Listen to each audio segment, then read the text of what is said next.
Ah.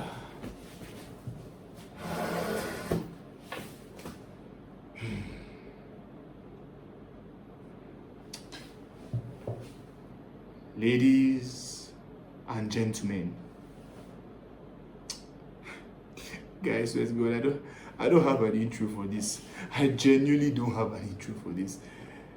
How you guys doing, man? It's your boy Abax, and welcome. That's really all I can say. Welcome. So it's no surprise that I was gone for like months. Like I was gone for like a lengthy amount of time.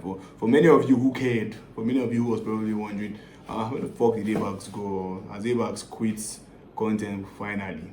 No, I was just in NYSC camp. Exactly. So yeah. So I've been planning this docu-series for a while now. I've actually had it in the works for like a bit, like for a very like lengthy period of time. But my plan was to, take it slowly, not rush it, and narrate to you guys my experience in camp. Like, day by day, and how the culture shocks and everything. So I thought of breaking it down slowly and just giving you guys a glimpse into what life was like from my own perspective, yeah, in camp. So without further ado, let's get it.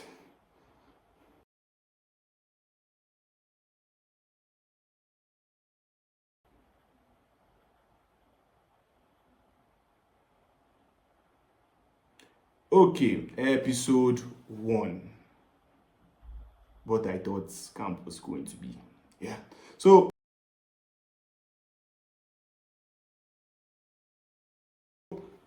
where exactly should I start the story from? Like, where exactly can I take the story from? Like, I guess I can start from when I thought I was going to camp in January, but then my call-up letter didn't come out at all. No call-up letter, no call-up number. So I was fucking pissed, man, because I remember waiting for like, I waited for a while, man. I think I registered back in October last year. So all my mind was, oh yeah, now by January I should be going. So I ended up not going in January, and I was fucking pissed, man. I was like, oh God Almighty, no, fuck this. But nothing what I want to do. I couldn't go and fight NYSC, gone. So I just chilled. At home until before you knew it, April came, and everybody's call-up letter was dropping, everybody's call-up number was dropping, like left, right, and center. Everybody was, and like I hadn't seen mine for like I think 24 hours until after I was supposed to drop. So I was supposed to send it to my dad, not to my mom, so she sent it to her plug. So if you know, you know. I'm not going to say all the details over here. Anyway, call-up letter dropped. The call-up number dropped first. That's not actually call-up letter. Call-up number dropped. We were all excited. I forwarded it to my mom. Then I think the following day I had a medical appointment. So it was in that morning before I could get to the hospital. That was around 9. My call-up number now dropped. So for many of you, my call-up letter now dropped. Sorry, not number. My call-up letter now dropped. So for many of you who think who have this weird inclination in your head that your plug is going to like direct it for you, it's going to make it easy for you, you may be right, but you may also be terribly disappointed. Like terribly disappointed. I just wanted to get that out of the way. Anyway, the letter dropped, and I was posted to Kubwa camp. God, I was so happy. You guys cannot understand the level of happiness I felt. Like, take a look at my call-up letter. Like, you guys cannot understand the level of happiness I felt when I saw that I was posted to Kubwa camp. Like, obviously, because I'm based in Abuja, so I was like, oh, thank God, I don't have to travel. I don't have to be taking like road travel with all the insecurity and everything that's going on in Nigeria. I don't have to go through all of that. Like, I'm in my city. Yeah, that was what's coming to my head. Anyway, we move. Unfortunately, my friends were not so lucky. That was Yua and Liko. They were not so lucky. They got posted to Yua got posted to Nassau camp. Liko got posted to Kaduna camp. So that was an L for them. Sha. I don't know. I guess. Whatever.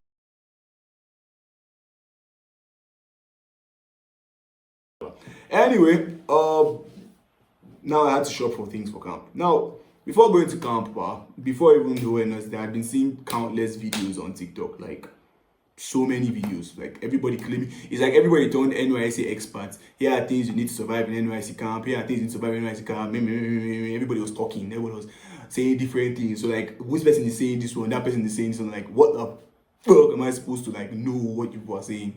So everybody had an opinions. I watched so many videos, like lists of things to bring. Telling you about things you should take to camp, things you'll be needing. I saw those videos when I was going to camp too. But I've not seen anyone that is very specific, that is telling you, for example, like the specific color, for example, that you should take to camp. Do you get what I'm saying? So that is why I'm here. And I need my thank you in the comment section, because I'm going to be giving you the specific things you should take. Where do we start from? I came with my list though, so don't worry, I'm not going to forget. Let's start with shoes. That white rubber shoe you're going to be wearing every day. You know that white rubber shoe. I know a lot of people will tell you that buy 2 size bigger, buy 1 size bigger, and all like that. But they're not telling you that there are some designs you should not even. Have you received your call-up letter? Because I just received mine. I'm kidding. I'm already a core member from the 2025 batch C stream 1. So from experience, I'm gonna be showing you only the necessary NYC kits you need to buy. You don't need to buy the vanity of this world to survive 3 weeks in camp. So if you're going with the next batch, save this video and share to your friends. Rule number 1, pack less. Mosquito net, bedspread, blanket. If you can afford only a pack of the 3-in-1 white tees, that will be enough, because you'll be giving more white tees in camp. Please, you need a bed cover to wrap your bed properly, because Hello, happy bank holiday. Welcome everybody. Welcome everybody. It's a banger. All right. What you know about that? CC. Oh my darling. Hey babe. Oh my darling. Baby, draw for me. You know I be loving you. Love. You want gongoni. You know you need this loving. Indeed, ba boo boo boo boo boo boo ba ba ba hey. Oh no, yeah. To camp, but I won't lie to you, but it was strange. Like, I guess I could have called my friends that had gone to camp prior to me, but let's just say it popped up on my FYP, so obviously I was forced to watch it. Like, I just had to watch these videos. Anyway, so a friend of mine sent me the list, like a list that she used. So that was what I was using. So let's just say that the first 2 days were a hassle, man. Like going up and down, going to buy this, buy that. No, 300. 300. Not 300. Not 300.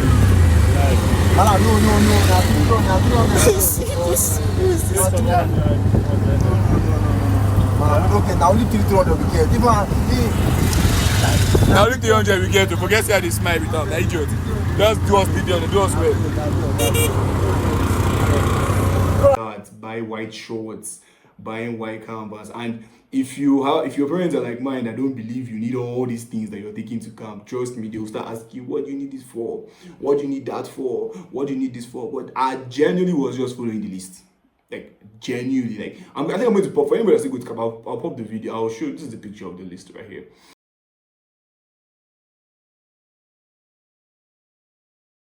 This picture of the list. So, like, I genuinely was just following what that list said. I wasn't trying to extort nobody. I wasn't trying to, like, take more money than I actually needed. I genuinely, like, thought I needed those things. Mosquito net, I did not use it. If you're going to camp and you think you use your mosquito net, you are 75% wrong. You will not. Like, I was so shook in my mind. I was like, what exactly is going on? Like, why do I need all this stuff? Like, it was crazy. I can't lie, it was crazy. Like, the thing is, what I thought NYSC would be, was I really didn't have anything for it. Like, I obviously had heard stories of people, oh, I came back from camp, this is happening in camp, don't do this in camp, do this in camp. But like, I don't know, like, I have never been there, so I can't like stand on it. But that's where the next part of the story goes to, the journey to camp.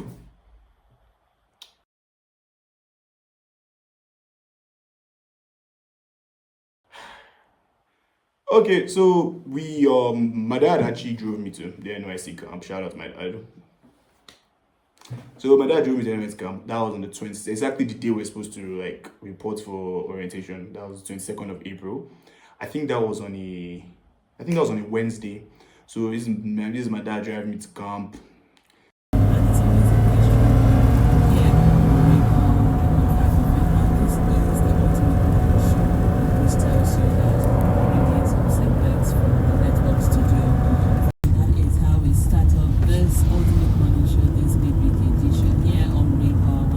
was obviously saying some stuff, but you know, he doesn't actually like me using my phone in the car because he thinks he has this thing where I should be cautious of everything around me. I shouldn't be pressing phone when he's driving and, you know, all of that. So yeah, but I managed to sneak 1 or 2 videos in there. This in driving camp. He was obviously dropping some advice, some fatherly advice for me, you know, as a good father would, you know, like have the best dad in the world. Shout out my dad.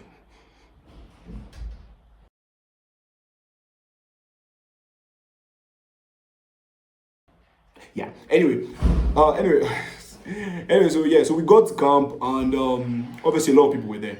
A lot of people were there. I already knew there was going to be a lot of people at you know, at the orientation camp. Like, of how many people convocate from universities every year. So obviously I knew. This is the part I didn't know. I didn't know that they were going to search us.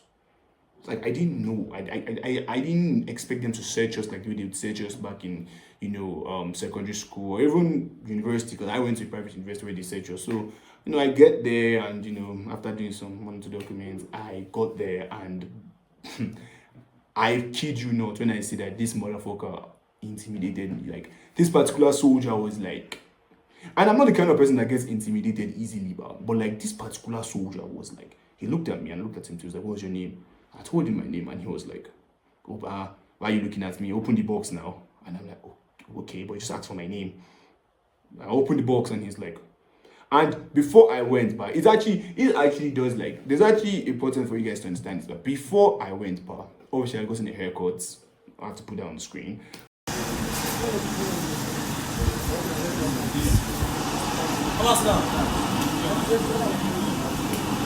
I was in a haircut. I had bought novels. Yes, I bought novels. I think I still have those novels here with me. These are the novels I got. Oh, you know, rather than me bring them, these are the novels I got. Over here. These 3. The entire franchise. So I bought novels. In fact, I had them delivered the day before camp. So many of you would ask me, why did you buy novels? You're not going to get the time to read them. I don't know. Funny enough, I finished 2 out of the 3 that I bought. So before I digress, so I bought my novels and I kept them somewhere. So he checked them and he was like, "Where's your condom?" And I'm like, nah, I don't swing that way. Like, I don't do that. And he's like, "Better bring it out now." And I'm like, "Bro, the fuck? This nigga trying to threaten me over condoms that I don't have. Like, the fuck?" So I was like, "Nah, I don't be doing none of that. I don't have that." He was like, "Okay." He's like, "What are these?" I was like, it's cream." He was like, "If it's drugs, better let us know now." And mind you, but coming from a private university, I'm used to people assuming that I have things I don't have. But like, in this particular thing, he was like, "Okay, I thought I'd left that system completely." Anyway, he said that he saw my novels, then he was like, "You will not have time to read these novels." In my mind, I was like, "Yeah, I don't care, let me go." And he was like, he looked at it, he was saying, take it back. Me take it, where would I take it back to? My dad, you know, don't bust your head, but my dad dropped me off. He didn't even help me carry my luggage. He dropped me off and he went, like, because he was going to work, it was on a Wednesday. So he drove, like, he used the next turn and he drove off. And you guys know how narrow that road is, so there was no time for him to even say he wants to turn back. I was like, I'm fucked. So fucked. I just did look at him with pity eyes. I was looking at him like, "So I promised you." I think I even had to lie that I was going to sell it. Yeah, I think I lied. I had to pull out the lie from my house. I was like, "Oh no, it's not. No, these aren't for me. I distribute novels. I'm into novel business." And he was like, "Eh." I was like, "Yeah." I was like, "Okay, you can go." Bruh. Do you know how painful it would have been? Each of these novels is about 8,500. Do you know how painful it would have been to spend over 25,000 on novels and I won't take them to camp? As how? As how? But I was like, "Yeah, fuck it. Let me just take it." So I took it in there. And obviously there was registration to do. Man, registration. Hey. I came early, by my standards, I came early, but I saw people, like, the whole hall was full with people. For those of you that may not understand what I'm talking about, this is an example of what you might see. Now I'll show you guys.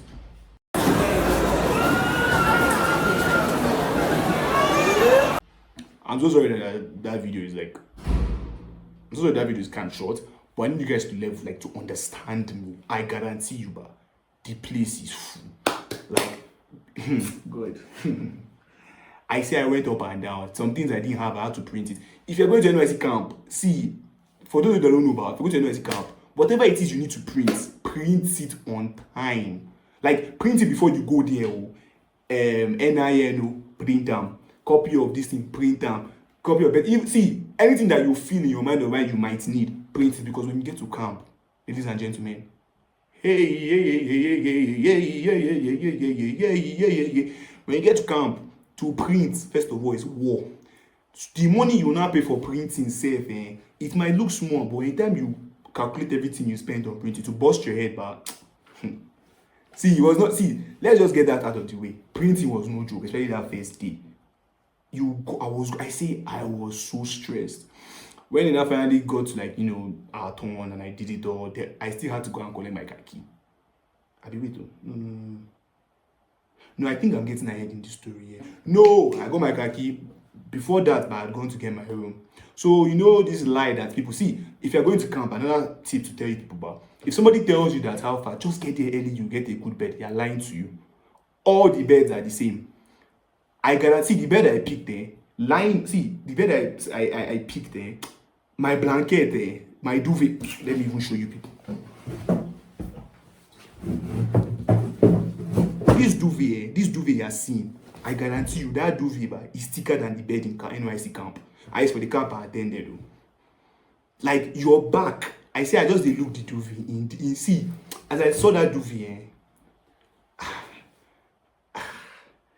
I looked in depression, but I couldn't do anything. I just dropped my load and left and continued doing my other registration, which is when I got to the hall and all the other things. I don't know. These things are overlapping. Like, at that point, when I left the hostel, I was so overwhelmed. I recorded a video now. I think I recorded a video concerning everything. It was so... So, just got to camp. I genuinely don't know what to say. I know I haven't even gone far yet, but I don't think I've ever been intimidated like this, bro. The nigga that was searching my box was that nigga was not fucking around with me. Damn. If you guys know me, you know I'm a very hard person to intimidate. Damn, shit crazy. Anyway, we move. Crazy. It was so crazy. I can't even lie. And then, when I saw the number of bunks in that room, I counted almost 15 bunks. But in my mind, I was like, maybe they're just there for fancy. Little did I know. Anyway, so I went back. I think I recorded one video, I'll show it on screen. So yeah, after I recorded that video, I now had to still, because I wasn't done with my clearance and everything. So I still went back to the hall, I wrapped it up. You guys don't want to hear about how I took my kidney to one kidney. Long and short, there were banks on this thing. There was Zenith, there was First Bank, I got all of that done. So apparently that was the first bank account I created. Mind you, I've never had a First Bank account until that day. So the First Bank account I created, that's the name of the bank, First Bank. That was where they were going to keep sending my salary to me. So, whatever. I moved on, I collected my car key. Then, yeah, that was, the truth is that first day, but obviously I was very shocked.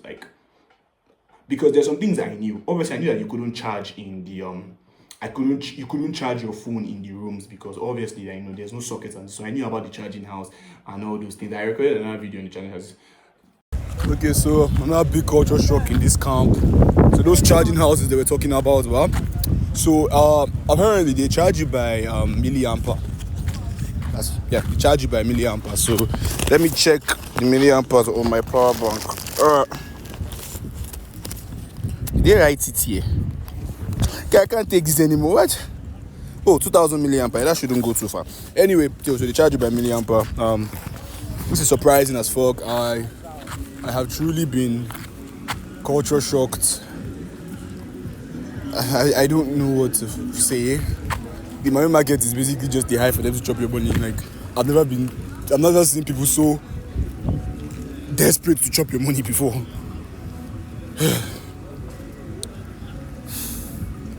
This is episode 2 of Camp Diaries. Fuck. It's your boy Ebax signing out for now, Sha.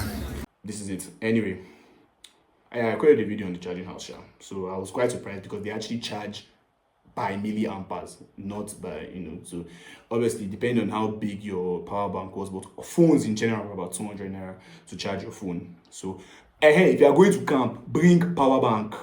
You will need it. Bring power bank. Not even power bank, power banks. You know the type of person. Anyway, I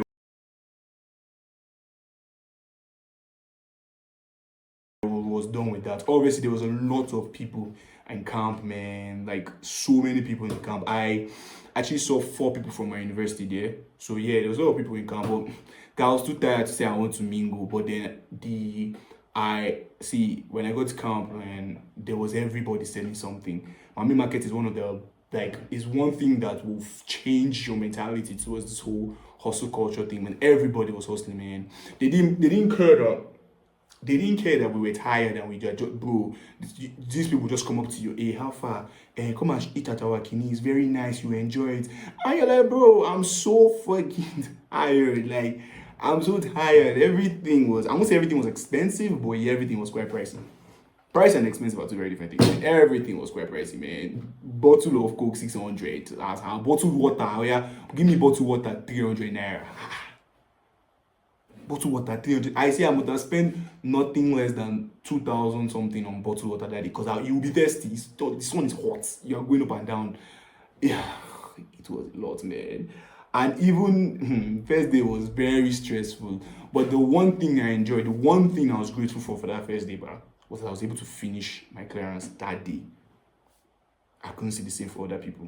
I genuinely couldn't see the same for other people. So I was just happy that I got to finish my clearance that day. So yeah, that was basically the first day. Was then I know obviously in the evening, freshened up, went to eat at Mami Market with a few of my guys and some people that I also met there in the business. Like, that's the thing.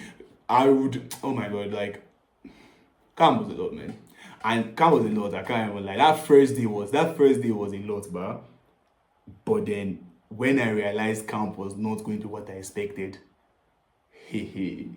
something happened. I really realized that, oh boy, this camp is way different from what I've been seeing in videos, man.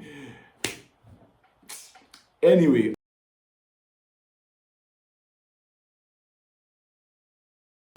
thank you very much for watching. This is the first episode of the I don't know what name to call it. Honestly, I genuinely don't know what to call it. How I survived camp, surviving camp diaries, like so many in my head. Whatever I pick, you guys just have to. But then if you guys want more videos like this, if you guys want an episode 2, let me know in the comment section. Like and share this video. Subscribe to my YouTube channel. This is what I'm going to be doing for the next... Actually, for the rest of this month and maybe next month. Because, man, I have starved you guys of the content for so long. Like, I haven't dropped anything because even after camp, there's PPA, there's so many things to do. So I'm just happy to be back. And I'm the responsibility of the federal government. Child of phenomenal coppers. So responsibility of the federal government. We the responsibility of the federal government. That's right. The federal government takes care of me. Cheers. Not your daddy. Cheers. Not your mommy. Cheers. Not your boyfriend. Cheers. Certainly not your girlfriend. Cheers. The federal government pays me my salary. The federal government pays me a salary. So y'all ain't shit. Y'all can... Your boy is a copper now. Stay tuned for episode 2. And find out what made me realize camp was not gonna be what I expected. Peace. Yeah, Jesus. Copper don't tire. Christ.